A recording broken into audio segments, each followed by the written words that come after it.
Hello everyone. In this lecture we shall learn a few properties of determinants. जो properties हम discuss करने वाले हैं वो बहुत ही ज़्यादा इंपॉर्टेंट है आपके पूरे डिटर्मिनेंट्स चैप्टर के लिए. बिना प्रॉपर्टीज़ लर्न किए या बिना प्रॉपर्टीज़ के नॉलेज के हम डिटर्मिनेंट्स के क्वेश्चंस को अटेम्प्ट नहीं कर पाएंगे. और अगर हमें ये प्रॉपर्टीज़ पता हैं तो हम डिटर्मिनेंट क्वेश्चंस बहुत इजीली सॉल्व कर सकते हैं. इवन कई क्वेश्चंस को तो सिर्फ देख के ही इनके डिटर्मिनेंट की वैल्यू आप बता सकते हो कि डिटर्मिनेंट की वैल्यू ये होगी. ठीक है, तो ये प्रॉपर्टीज़ हमारे लिए बहुत काम की हैं. पूरे चैप्टर में सबसे ज़्यादा इंपॉर्टेंट आई वुड से जो है वो प्रॉपर्टीज़ डिटर्मिनेंट्स की लर्न करना ही है. और हमको देख के ही समझ में आना चाहिए कि इसमें हम ये ऑपरेशन कर सकते हैं या ये प्रॉपर्टी का यूज़ कर सकते हैं क्वेश्चंस को देख के.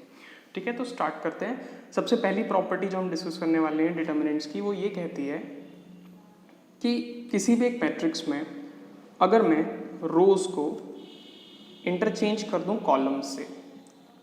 ठीक है, किसी भी एक मैट्रिक्स में मैं अगर रोज़ को इंटरचेंज कर दूं कॉलम्स से तो the value of determinant remains same. ठीक है, इसका मतलब क्या हुआ? ठीक है, पहली बात तो ये समझ लेते हैं रोज़ और कॉलम्स को इंटरचेंज करने का मतलब क्या हुआ. रोज़ और कॉलम्स को इंटरचेंज करने का ये मतलब है कि कोई भी एक मैट्रिक्स है, सपोज करो मेरे लिए ए. ठीक है, उसकी रोज़ को मैंने कॉलम से इंटरचेंज कर दिया, मतलब क्या निकाल लिया उसका ट्रांसपोज. ठीक है, तो ए और ए ट्रांसपोज के डिटर्मिनेंट की वैल्यू मेरे लिए रहेगी सेम. ठीक, ये पूरा प्रॉपर्टी है. हम इसको एक एग्जाम्पल की तरीके से और देखते हैं. ठीक है, एग्जाम्पल देते हैं, उसको सॉल्व करते हैं, तभी हम इस पर बिलीव करेंगे. After all we are science students. ठीक है, एग्जाम्पल ले रहे हैं हम 1 0 2 3 1 2 2 0 3. बहुत सारे टूज आ गए इस पर. ठीक है, ये मेरे लिए क्या है, एक मैट्रिक्स है ए दी हुई है, मुझे इसका डिटर्मिनेंट की वैल्यू निकालनी है. ठीक है, तो मैंने वैल्यू निकाल लेता हूँ फटाफट से. देखो मैं इसको एक्सपैंड कर रहा हूँ रो 1 से और उसके बाद मैं क्या करने वाला हूँ, वैल्यूज़ लिखता हूँ फटाफट से. ठीक है, अब ये रो तो एक्सक्लूड हो जाएगी, ये कॉलम एक्सक्लूड हो जाएगा. बचा क्या, ये एक बॉक्स जो है एक स्क्वायर मैट्रिक्स बची 1 2 0 3. ठीक है, -0 उसके बाद माइनस साइन आता है. फिर उसके बाद ही क्या हो गया, ये 3 2 2 3. वैसे तो आगे 0 लगा हुआ है तो ये लिखने का भी कोई सेंस नहीं है, वैल्यू 0 ही आने वाली है. ये 0 मल्टीप्लाई होगा ना इसमें.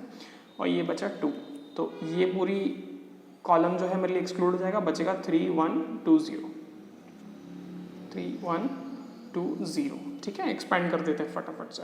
ये यहाँ मल्टीप्लाई होगा, ये यहाँ मल्टीप्लाई होगा. ये मल्टीप्लिकेशन मुझे बहुत प्यारा लगता है, 0 × 2 0. कोई भी बच्चा बता दे. ठीक है, ये हो गया 0 और उसके बाद ये प्लस का 2 है यहाँ पर, ये तो 0 हुआ, वाह. और ये एक और 2 × माइनस वैसे रहने वाला है तो -2 हो जाएगा यहाँ पर. ठीक है, 3 - 4 = -1. ठीक है, डिटर्मिनेंट ए की वैल्यू मुझे -1 मिली. मुझे क्या निकालना है, ए डैश. ठीक है, तो ए डैश क्या होगा, ट्रांसपोज.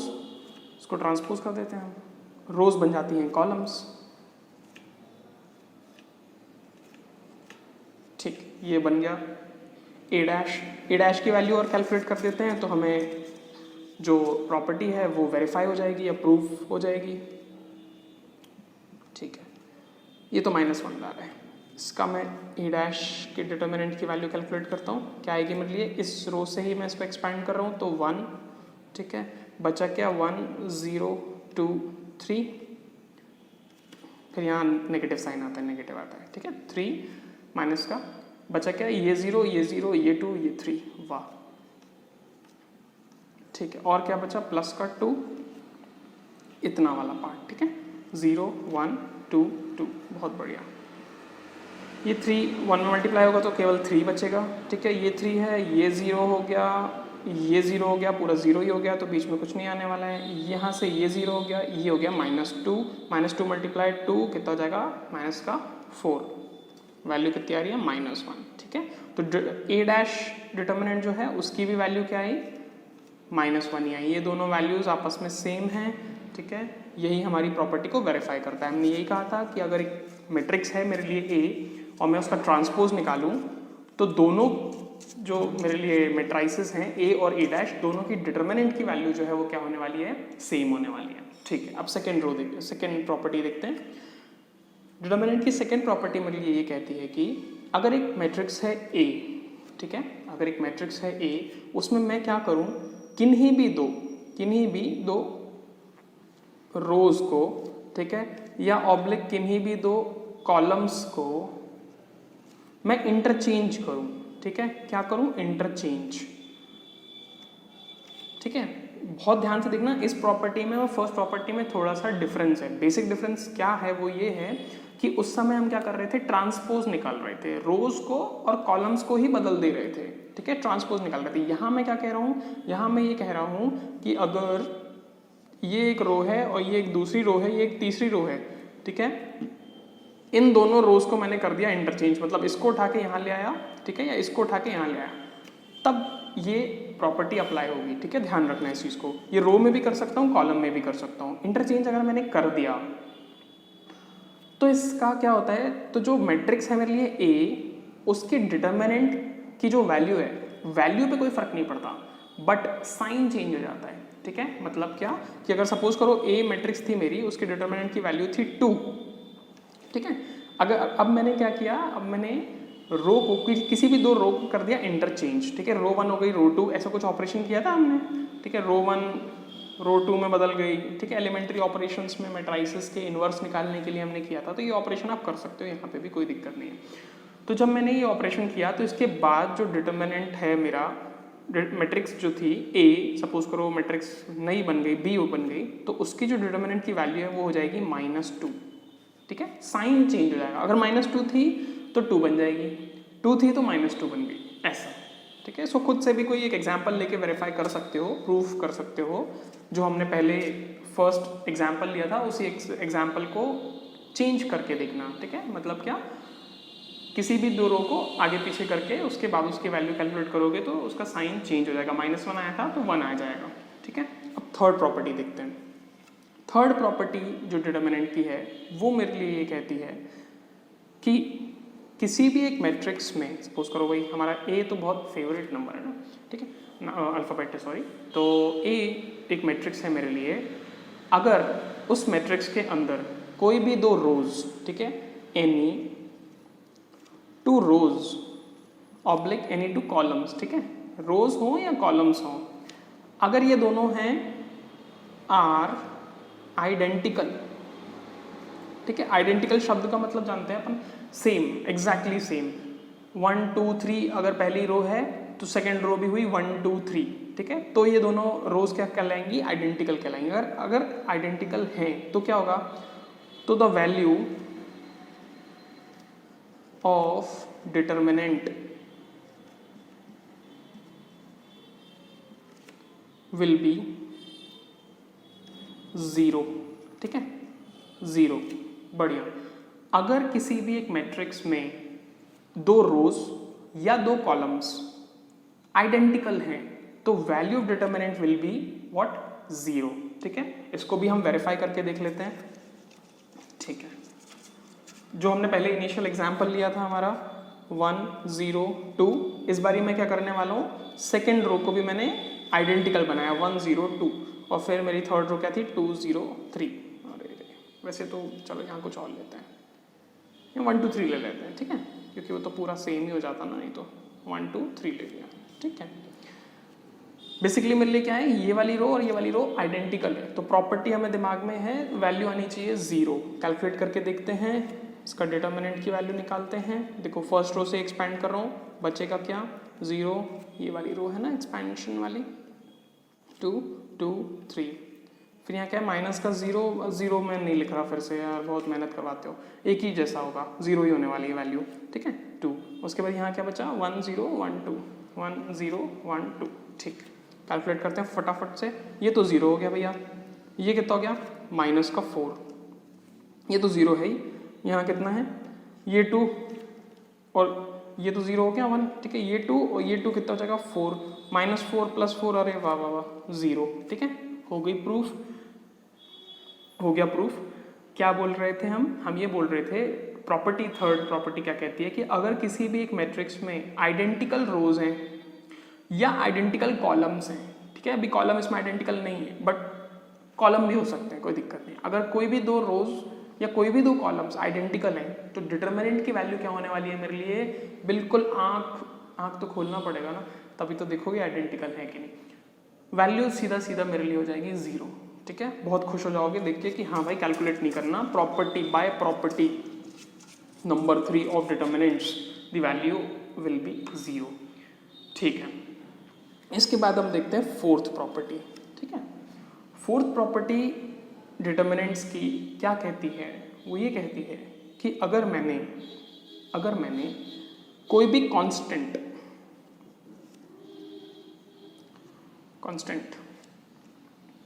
किसी भी रो में मल्टीप्लाई किया है, ठीक है, या किसी भी कॉलम में मल्टीप्लाई किया है, ठीक है, किसी भी रो में मल्टीप्लाई किया है या किसी भी कॉलम में मल्टीप्लाई किया है, तो वो कांस्टेंट जो है वो मेरे डिटर्मिनेंट की वैल्यू में डायरेक्ट मल्टीप्लाई हो जाता है। इसको हम बहुत ध्यान से प्रैक्टिकली समझते हैं क्या मैं बोलना चाह रहा हूँ। ठीक है, जैसे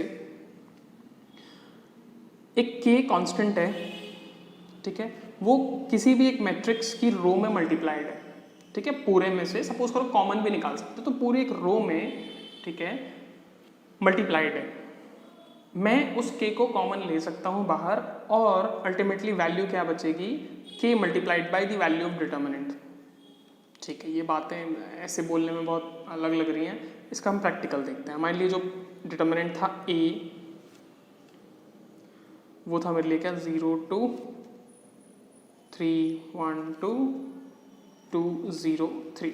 ये डिटर्मिनेंट था हमारा, मैट्रिक्स था, इसकी डिटर्मिनेंट की वैल्यू -1 आ रही थी। ठीक है, अब मैं इसको मॉडिफाई करके थोड़ा सा लिख रहा हूँ, क्या यहाँ पर मैंने लिख दिया 2 और ये मेरे लिए है 4। ठीक है, बहुत आराम से आप इस चीज़ को ऑब्जर्व कर सकते हो कि यहाँ और यहाँ पर 2 कॉमन है। ठीक है, 2 कॉमन है, k जो है वो कांस्टेंट जो मेरे लिए मल्टीप्लाई हुआ है वो 2 हुआ है। हम इसकी वैल्यू कैलकुलेट कर लेते हैं। ठीक है, डिटर्मिनेंट की वैल्यू जो है वो मेरे लिए क्या हो जाएगी, 2 यहाँ लिखा गया है मेरे लिए 1 2 0 3, यहाँ 0 है तो नहीं लिख रहा हूँ, प्लस का 4 3 1 2 0। ठीक है, फटाफट कैलकुलेट कर देता हूँ। इसकी वैल्यू कितनी हो जाएगी, 2 × 3 इज हाउ मच 6, प्लस यहाँ तो 0 गया, ये कितना हो जाएगा माइनस का 8, वैल्यू कितनी हो गई माइनस का 2। ठीक है, मैंने क्या बोला था, कांस्टेंट मल्टीप्लाई हुआ। ठीक है, क्या कांस्टेंट मल्टीप्लाई हो रहा है, जो k कांस्टेंट था 2 जो हमने इस रो में मल्टीप्लाई किया। ठीक है, इस रो को मैं ऐसे भी लिख सकता हूँ भाई, 2 मैंने बाहर कॉमन ले लिया। ठीक है, मैं कॉमन ले सकता हूँ, ये हो गया, यहाँ क्या जाएगा 2, यहाँ जाएगा 3, यहाँ जाएगा 2। ठीक है, अब ये जो है ये पूरा का पूरा क्या हो गया मेरे लिए, a मैट्रिक्स का डिटर्मिनेंट। a मैट्रिक्स के डिटर्मिनेंट की वैल्यू क्या है -1, -1 × 2 कितना आ गया -2। ठीक है, इसको और बेटर तरीके से हम देखते हैं, एक दूसरी मैं मैट्रिक्स लिख रहा हूँ। ठीक है, हम ऑब्जर्व करेंगे और उसके बाद उसकी वैल्यू लिखेंगे। ठीक है, सपोज करो ये b है, चलो ठीक है, मैंने मैट्रिक्स लिखी कैसी, ये हो गया। ठीक है, ये हो गया 3 9 ओके 6 ओके, यहाँ पे मैंने कर दिया 8, यहाँ 0, यहाँ 12। ठीक, अब ज़रा इसको ऑब्जर्व करो बहुत ध्यान से। मैं क्या कर सकता हूँ, इस रो में से कुछ कॉमन ले सकता हूँ, इस रो में से कुछ कॉमन ले सकता हूँ और इस रो में से कुछ कॉमन ले सकता हूँ। लेके देख लेते हैं भैया, पहली वाली रोज में मैंने 2 कॉमन लिया। ठीक है, क्या बचा 1 0 2 9 3 6 8 0 12। अभी भी अगर मैं ध्यान दूँ इस चीज़ पे तो मैं कुछ और भी कॉमन ले सकता हूँ। मैं इस वाली रो में से 3 कॉमन ले सकता हूँ, तो 3 जब बाहर आ जाएगा तो क्या होगा, 2 × 3 हो जाएगा भैया। यहाँ पर क्या 1 0 2 3 1 2 8 0 12। एक चीज़ और मैं कर सकता हूँ, क्या कर सकता हूँ, इस लास्ट वाली रो में से भी कुछ कॉमन ले सकता हूँ। क्या कॉमन ले सकता हूँ, 4। ठीक है, तो क्या हो गया 2 × 3 × 4, बचा क्या 1 0 2 3 1 2 2 0 3। ठीक, ये चीज़ जो है मल्टीप्लाई करके बता दो कितना हो रहा है, 24 हो जाने वाली है 24। और इस पूरे डिटर्मिनेंट की वैल्यू कितनी है, इस पूरे डिटर्मिनेंट की वैल्यू कितनी है? -1। इस पूरे ये जो 3 स्टेप्स में मैंने लिखा है इसको तुम एक स्टेप में भी कर सकते हो, कोई दिक्कत नहीं है। एक बार में ही सारी रोज में से मैंने अलग अलग चीज़ें कॉमन निकाल ली। वैल्यू क्या बची? -24। ठीक है, ये तो 24 आई गया। ये डिटर्मिनेंट जो है मेरे लिए ए डिटर्मिनेंट था इनिशियली, ये वाला डिटर्मिनेंट था। इसकी वैल्यू मुझे क्या पता थी? -1 ऑलरेडी पता थी। -1 में से 24 मल्टीप्लाई हुआ, हो क्या गया? -24। ये बहुत हेल्पफुल प्रॉपर्टी है। क्यों? क्योंकि अगर आपने किसी क्वेश्चन में मेरे को 3 डिटर्मिनेंट्स दिए हो और एक डिटर्मिनेंट सपोज करो मुझे ये दिया हो, एक डिटर्मिनेंट मुझे ये दिया हो, एक डिटर्मिनेंट मुझे ये दिया हो, ठीक है, तो ए की वैल्यू -1 आएगी, बी और सी कैलकुलेट करने की जरूरत नहीं पड़ेगी। क्यों? क्योंकि इसमें तो 2 कॉमन ही है, तो -2 इसकी डायरेक्ट वैल्यू हो जाएगी और इस वाले डिटर्मिनेंट की वैल्यू -24 हो जाएगी। हर रो में से मैं कुछ ना कुछ कॉमन ले सकता हूँ उसके बाद। ठीक है, चलो इसको रब करते हैं, अगली प्रॉपर्टी देखते हैं। ये 4 प्रॉपर्टीज हमने कवर करी। ठीक है, 5th प्रॉपर्टी जो है वो मेरे लिए ये कहती है कि इसके वर्ड्स पे जाओगे तो बहुत कंफ्यूज हो जाओगे, बहुत परेशान होगे। बहुत सिंपल भाषा में हम सिर्फ इसका प्रैक्टिकली देखते हैं। ठीक है, सपोज करो आपको एक मैट्रिक्स दी हुई है ए जो ऐसी कुछ लिखी हुई है 1 + लैम्डा, 2 + लैम्डा, 3 + लैम्डा, 4 5 6 7 8 9। ये मेरे को एक मैट्रिक्स दी हुई है। ठीक है, इस मैट्रिक्स का मुझे डिटर्मिनेंट निकालना होगा। ठीक है, तो मैं इसको क्या कर सकता हूँ, मैं इसको अलग अलग भी लिख सकता हूँ। मतलब मैं ए बाहर तो लिखूँ ऐसे, ठीक है, ये जो प्लस साइन है इसको मैं 1 4 7 फर्स्ट जो है 2 5 8 3 6 9 ऐसे लिख लिया, प्लस करके लैम्डा 4 7 लैम्डा 5 8 लैम्डा 6 9 ऐसे भी मैं इसको लिख सकता हूँ। ये मेरे लिए क्या है? Property number 5। तो बेसिकली मेरे लिए क्या हो जाएगा? 2 डिटर्मिनेंट्स अलग अलग जो है मिल जाएंगे हमको। ठीक है, अगली प्रॉपर्टी देखते हैं। इसके बाद जो है 6th प्रॉपर्टी जो मेरे लिए है वो ये कहती है, basically 6th property is nothing but operations, row operations या कॉलम ऑपरेशंस जो हमने वहां पर इनवर्स निकालने के लिए किए थे। ये कहती है यहाँ पर ये प्रॉपर्टी कि अगर हम किसी भी डिटर्मिनेंट की वैल्यू हमें निकालने के लिए हम उसको थोड़ा सा सिंप्लीफाई कर लें। ठीक है, मतलब सिंप्लीफाई कर लें मतलब रो ऑपरेशंस लगा दें। इंटरचेंज की बात नहीं कर रहा हूँ मैं, ध्यान रखना इंटरचेंज नहीं करना वरना डिटर्मिनेंट का साइन चेंज हो जाएगा। पर हम यहाँ क्या कर लें, हम ऑपरेशंस कर लें, रो ऑपरेशंस करें। जैसे R1, जैसे मैं क्या कर सकता हूँ, R1 में मैंने क्या किया, R1 - 2R2 कर दिया। ठीक है, या R2 में मैंने R2 + R3 कर दिया। ऐसे कोई मैं अगर रो ऑपरेशंस या कॉलम ऑपरेशंस लगाता हूँ तो मेरे डिटर्मिनेंट की वैल्यू चेंज नहीं होती। ठीक है, मैं क्या बोल रहा हूँ कि मेरे डिटर्मिनेंट की वैल्यू चेंज नहीं होती अगर मैं रो ऑपरेशंस या कॉलम ऑपरेशंस लगाकर उस डिटर्मिनेंट को थोड़ा सिंप्लीफाई कर लूँ तो। ठीक है, ये क्यों हमारे काम आने वाली है? ये बहुत ज़्यादा काम आएगी। वैल्यूज़ बहुत शॉर्ट हो जाती हैं इस चीज़ में, बहुत कम हो जाती हैं वैल्यूज़, उनको कैलकुलेट करना बहुत आसान हो जाता है उसके बाद। जैसे जो हमारे लिए ए मैट्रिक्स थी 1 0 2 3 1 2 2 0 3, ये मेरे लिए एक मैट्रिक्स थी। ठीक है, अगर मैं इसको थोड़ा सिंप्लीफाई कर लेता हूँ, ठीक है, वैसे भी इसको कैलकुलेट करना बहुत मुश्किल नहीं था, बट हम इसको सिंप्लीफाई कैसे करते हैं, R2 में मैंने क्या किया, R2 - R1 कर लिया भैया।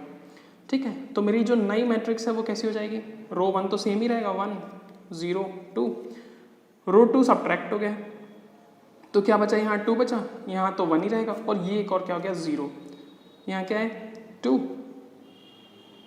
क्या है 0, और यहाँ क्या है 3, एक 0 और बढ़ गया। ठीक है, एक काम और कर सकते थे, इसी में मैं एक काम करता हूँ और क्या करता हूँ, थोड़ा और सिंप्लीफाई करने के लिए रो 3 में मैंने क्या किया, रो 3 - 2 रो 1 कर दिया। ठीक है, रो 3 में रो 3 - 2 रो 1 कर दिया। ठीक है, तो ये इसमें 2 मल्टीप्लाई होगा और यहाँ से माइनस होगा, तो ये कितना हो जाएगा 0, और ये हो जाएगा कितना -1, है ना। अब देखो एक्सपैंड करना कितना ईजी है। चलो मैं रो वाइज एक्सपैंड कर रहा हूँ, फर्स्ट रो से ही एक्सपैंड कर रहा हूँ इसको।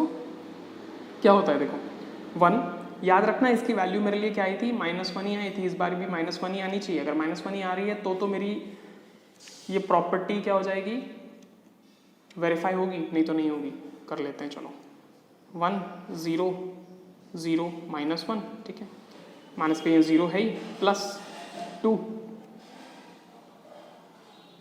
ये हो गया कितना, 2 1 0 0, ठीक है। देखो ये तो 0 हो जाएगा, ये भी 0 हुआ, ये भी 0 हुआ, ये तो 0 हो गया, और ये -1 और 1 कितना हो जाएगा, -1। That's it. हमें इस बार कुछ एक्सपैंड करने की जरूरत ही नहीं पड़ी, डायरेक्ट हम जो है इसको देख के बोल सकते थे कि वैल्यू कितनी हो रही है हमारी, -1, बाकी सारा तो क्योंकि 0 हो गया। तो thereby this value and this value is same. हम ये प्रॉपर्टी को वेरीफाई करते हुए कहते हैं क्या, कि अगर हम किसी भी मैट्रिक्स में रो ऑपरेशंस लगाते हैं तो उस मैट्रिक्स के डिटर्मिनेंट की वैल्यू चेंज नहीं होती, ठीक है।